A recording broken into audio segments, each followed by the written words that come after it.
अभी तो हम सब नशों में, जो शैतान बता रहा है बस उसको कर रहे हैं। लोगों से छुप छुप कर गुनाहों वाली जिंदगी गुजार रहे हैं। लोगों के सामने आकर हमसे अच्छा कोई दूसरा इंसान ही नहीं है, लेकिन जैसे ही लोग अपने अपने घरों को जाते हैं और हम अपने अपने घरों को आते हैं, हमारी असलियत हमारे सामने आ जाती है। यानी तुम अपने गुनाह वहां करना चाहते हो जहां कोई ना देखे, वरना तो तुम्हारी इज्जत खराब हो जाएगी, तुम जलील हो जाओगे, बदनाम हो जाओगे, लोगों के पास तुम्हारे राज चले जाएंगे।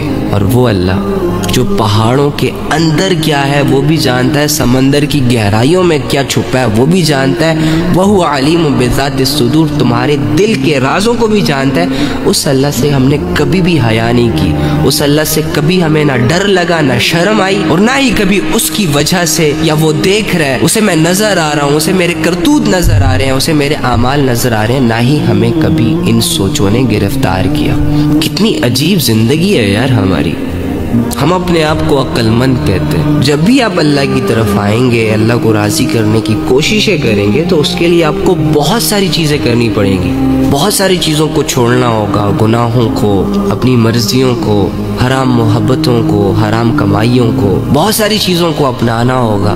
नेकियों को, तकवे को, परहेजगारी को, हया को, हलाल चीजों को, बहुत सारी चीजों से लड़ना होगा। नफ्स से, हवस से, शैतान से, दिल में पैदा होने वाले गुनाहों के ख्यालों से, जहन में चलने वाले गुनाहों की प्लानिंग से। बहुत सारी इबादतें भी करनी पड़ेंगी, जैसे कि नमाज, रोज़ा, ज़कात, हज, लोगों के साथ खड़े रहना, सब्र करना, लोगों को अल्लाह की तरफ बुलाना, बुराइयों से बचाना, बाज़ औक़ात अल्लाह के दुश्मनों को समझाना, और अगर ना समझे तो अल्लाह के दुश्मनों से लड़ना। अब इतनी सारी चीज़ें अपने अल्लाह के लिए वही बंदा कर सकता है जो अपने टाइम को लेकर सीरियस हो, अपने अल्लाह को लेकर सीरियस हो, जिसने अपने आप को गुनाहों से और लज्जतों से और हवस से और शैतान और नफ्स से काट दिया, बचने की कोशिश करता हो। लेकिन जो इंसान मसरूफ ही दुनिया की एक्टिविटीज़ में, दुनिया के गैजेट्स को उसने इतना रेलेवेंट समझा हुआ है कि अगर वो उसे यूज़ ना करे तो उसकी दुनिया बर्बाद हो सकती है, वो इंसान अल्लाह रब्बुल इज़्ज़त के मिशंस में कैसे आगे बढ़ेगा?